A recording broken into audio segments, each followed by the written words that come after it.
On Sabbath, February 13, 1915, Ellen White was going into her writing room, which was on the second floor of her home in Elms Haven, Northern California.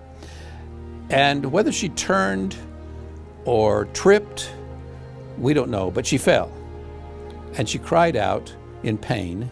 Her niece was in an adjoining room, came running, and found her Aunt Ellen there in pain in the doorway going into her writing room. Her niece, of course, was afraid that her Aunt Ellen, who was 87 by this time, had fallen and broken her hip. And so she tried to help her get a little more comfortable. The niece called for some other people to come.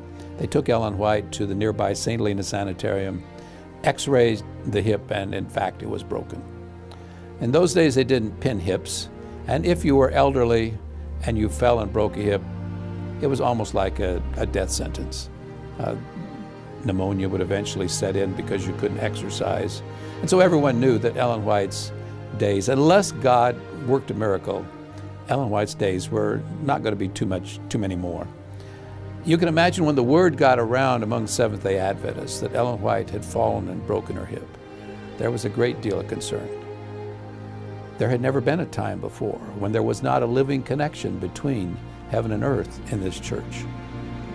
What would the future be like? What would happen? Willie White, her son, Ellen White's son, knew that Adventists were very concerned and were praying around the world for his mother. And so almost every week from then until her death in July, he would send a little short notice to the Review, and they would print those on the back page of the Review. And you can read through them, and you can see as you read over the next few weeks and months that she's getting weaker and weaker, and in fact, God was going to let her rest. When you come to just a few days before she died, she was talking, this was 2 or 3 days, the day she actually died, she was unconscious by then.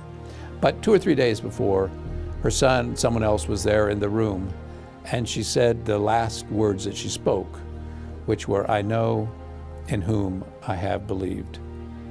There was no doubt in her mind. She had lived her life in close relationship with Jesus.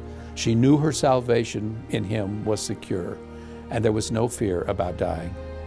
When she actually died on Friday afternoon, July 16, 1915, everyone knew the end was near. Her breathing was not as regular as it had been.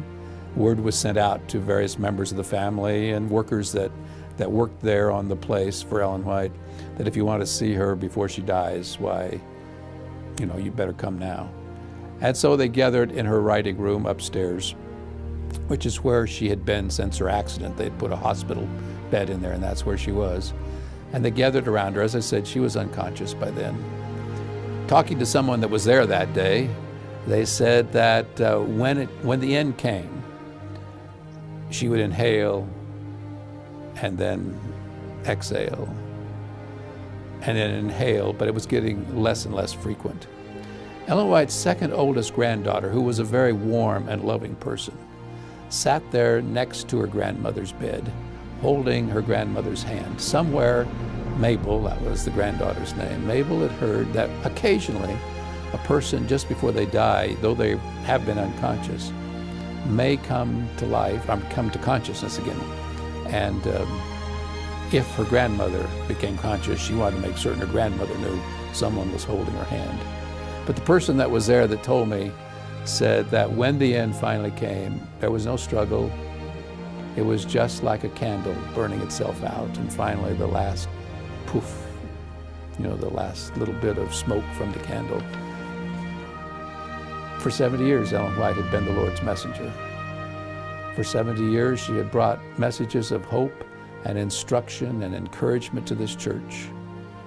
And for 70 years, she had walked in a relationship with Jesus so that, as I just said, her last words a few days earlier could be with confidence, "I know in whom I have believed."